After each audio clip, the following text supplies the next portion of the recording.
Hello my dear students, very good morning to all of you. Here I am going to start a lecture for grade 7.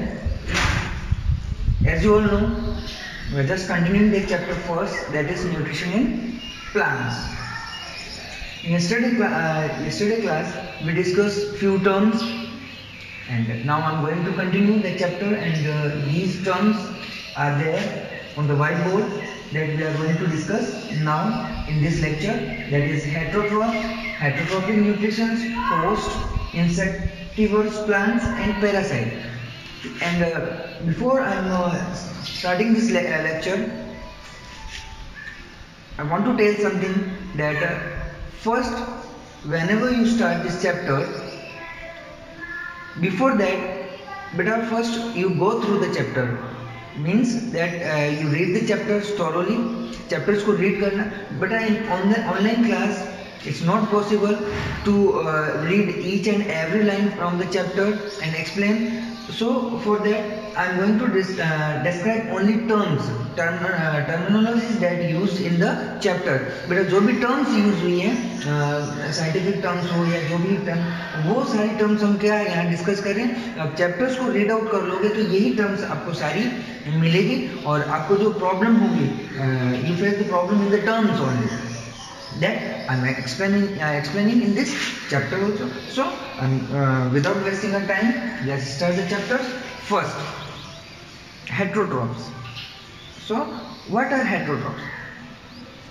So they are the animals and organisms who take ready-made food prepared by the plants. मतलब heterotrophs वो animals होंगे या वो organism होंगे जो क्या करेंगे, readymade food prepare लेंगे सीधा प्लांट से. मीन्स प्लांट्स क्या फूड प्रिपेयर कर, फूड तो फूड हम रेडीमेड सीधा कंज्यूम करेंगे ना प्लांट से, तो हम क्या हो गए, हेटेरोट्रॉफ्स. तो एग्जांपल क्या हो गए, एनिमल्स एंड ह्यूमन बीइंग्स. ठीक है, तो ये क्या हो गए, एग्जांपल हो गए हेटेरोट्रॉफ्स के. तो कोई पूछे हेटेरोट्रॉफ्स क्या होगा, तो they are the animals and the organism which take readymade food from the plants. Okay, prepared by the plants. अब बात आता है हेटेरोट्रॉपिक न्यूट्रिशंस क्या होता है. हेटेरोट्रॉप्स हमने पढ़ा. नेक्स्ट होता है हेटेरोट्रॉपिक न्यूट्रिशंस.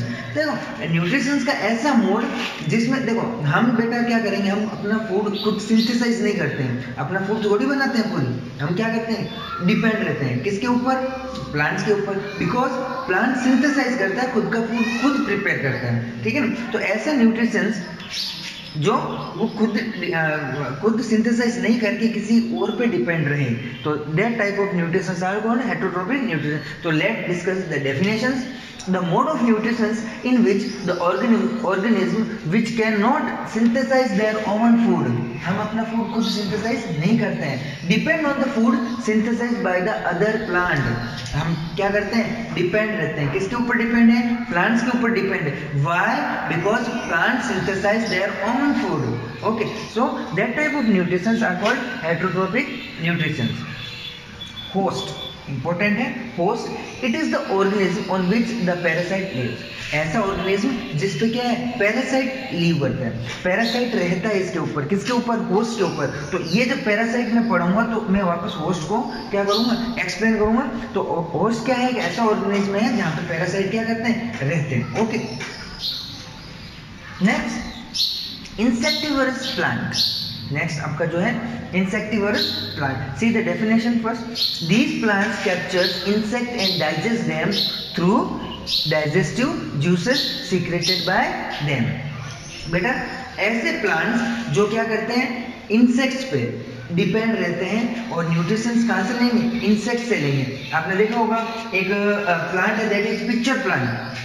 पिक्चर प्लांट क्या करता है बेटा, ओपन होगा, और ओपन होने के बाद में अपने से कुछ जूस सीक्रेट करेगा, एक ऐसी स्मेल सीक्रेट करेगा जिससे क्या होगा, इंसेक्ट क्या होंगे, उसके अंदर अट्रैक्ट होंगे टुवर्ड दैट स्मेल. ओके, तो जैसे ही वो अंदर जाएंगे तो क्या हो जाएगा, वापस क्लोज हो जाएगा. ठीक है. सी These plants capture, ऐसे प्लांट्स जो क्या करते हैं इंसेक्ट को and digest them through the digestive juices, और अंदर ऐसा कोई केमिकल सीक्रेट होता है जिससे वो क्या उनका क्या हो जाता है डाइजेशन होता है, secreted by them. These plants may be green और some other colour, may be green और may be is of other colour and may carry out photosynthesis too. काफ़ी प्लांट्स में फोटोसिंथेसिस की प्रोसेस होती है और काफ़ी में नहीं होती है. काफ़ी प्लांट ग्रीन भी होते हैं और अदर कलर भी हो सकते हैं. The insects they trap are the sources of nitrogen and phosphorus. तो जो इंसेक्ट्स गए हैं अंदर, ठीक है, जो ट्रैप हुए हैं उस फ्लावर के अंदर, तो उसके अंदर वो क्या होते हैं rich sources of nitrogen and phosphorus, जो कि बेटा आप क्या बोलते हैं अर्थ सोइल से नहीं ले सकते. सोइल में क्या होगा नाइट्रोजन और फॉस्फोरस की क्या रहती है कमी रहती है, जो कि कहाँ से फुलफिल होगी उन इंसेक्ट से होगी which are lacking in the soil, जो कि सोइल में क्या होते हैं कम होते हैं. That is pitcher plant. तो हम पढ़ेंगे इंसेक्टिवर्स प्लांट. तो ध्यान रखना बेटा, मैं एक ट्रिक बता रहा हूँ. इंसेक्टिवर्स मतलब इंसेक्ट, इंसेक्टिवर्स मीन्स इंसेक्ट. देखो वर्ड आ रहा है इंसेक्ट. ऐसे प्लांट्स जो न्यूट्रिशंस कहाँ से लेते हैं इंसेक्ट से लेते हैं. अब इंसेक्ट से कैसे लेते हैं, जैसे प्लांट्स का जो फ्लावर है वो उसका माउथ ओपन होगा, ठीक है ना, ओपन होगा तो उसके अंदर कुछ ऐसे केमिकल सीक्रेट करेगा वो, जिससे क्या होगा इंसेक्ट उसके टूवर्ड्स अट्रैक्ट होंगे. और जैसे ही अट्रैक्ट हुए, ये ट्रैप करता है, जाल बिछाता है, जैसे ही अट्रैक्ट हुए तो वैसे ही वो क्या हो जाएगा क्लोज हो जाएगा. जैसे अपना मकड़ी का जाल है, तो उस जाले के अंदर जैसे इंसेक्ट आते हैं लेकिन वापस बाहर नहीं निकल पाते हैं, तो वैसे ही वो फ्लावर के अंदर जैसे ही जाएंगे इंसेक्ट, वो फ्लावर क्या हो जाएगा वापस क्लोज हो जाएगा और फिर अंदर उनको क्या करता है डाइजेस्ट करता है. और जब उनको डाइजेस्ट करेगा तो वहाँ से उन प्लांट्स को क्या मिलेगा नाइट्रोजन एंड फॉस्फोरस, जो कि सोइल में बहुत कम प्रेजेंट रहता है. तो ऐसे प्लांट्स क्या होंगे इंसेक्टिवर्स प्लांट्स होंगे. आई होप बेटा आपको समझ में आ गया होगा. Good. Next parasite. Parasite it is an organism that lives off or in another organism. ऐसे ऑर्गेनिज्म जो बाहर या और किसी दूसरे ऑर्गेनिज्म के अंदर रह के क्या करते हैं खुद फीड करते हैं, लेकिन सामने वाले को कोई बेनिफिट नहीं देते हैं. And obtain nutrition from it without offering any benefit to it in return. वापस रिटर्न कोई बेनिफिट नहीं दे. यहाँ पे मैं बात करूँगा बेटा कैस्केटर. कैस्केटर मीन्स अमर बेल. तो एक ऐसी बेल जो कि क्या करती है दूसरे प्लांट्स के ऊपर या दूसरी प्लांट्स के ऊपर, या फिर कह सकते हैं दूसरी बेल के ऊपर, जो भी उसको सपोर्ट मिलता है, जो भी प्लांट या ट्री मिलने उसके ऊपर वो चढ़ जाती है, ठीक है ना, उसके व्रैप हो जाती है चारों तरफ. और व्रैप होने के बाद में वो न्यूट्रिशन उसी से लेगी, न्यूट्रिशन उसी से लेगी. तो जिसके ऊपर व्रैप हुई है वो क्या हो जाएगा होस्ट. मैंने कहा ना होस्ट क्या होता है ऐसा एलिमेंट जहाँ पे पैरासाइट रहते हैं, पैरासाइट रहते हैं, ठीक है. सपोज ये ट्री है, सपोज मैं बात करूँ ये एक ट्री है, ठीक है ना, और यहाँ पे ये कैस्केटा अमर बेल जो है इसके ऊपर व्रैप हो गई, इसके ऊपर व्रैप हो गई. तो इसको न्यूट्रिशन कहाँ से मिलेगा इस ट्री से. कहाँ से मिलेगा इस ट्री से मिलेगा. तो ये ट्री क्या हो जाएगा आपके, ट्री क्या हो जाएगा होस्ट, ठीक है ना. और ये जो अमर बेल है कैस्केटा है ये क्या हो जाएगा आपके पैरासाइट.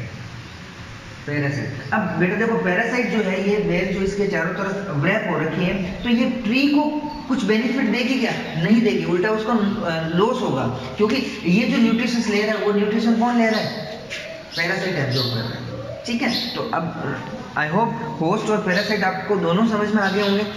और एग्जांपल मॉस्किटो बाहर रहते हैं, मॉस्किटो किस पे डिपेंड करते हैं ह्यूमन ब्लड पे, ब्लड को सक करते हैं, okay.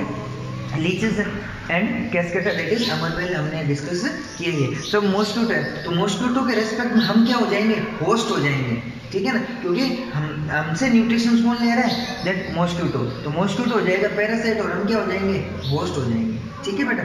So these are the terms. आप क्या करना है आपको, what is your duty that you read the chapter first thoroughly, okay, then learn these terms. और ये जो टर्म्स मैं डिस्कस कर रहा हूँ ये लर्न कर लिया आपने, डेफिनेशन लर्न कर ली, इनको आपने अगर अच्छे से समझ लिया तो पूरा चैप्टर आपका रेडी हो जाएगा, कहीं पे भी कोई प्रॉब्लम नहीं आएगी, ठीक है. I hope you understand these terms. Okay, still you having any type of doubt, then you can contact us. Okay, but thank you and have a nice day.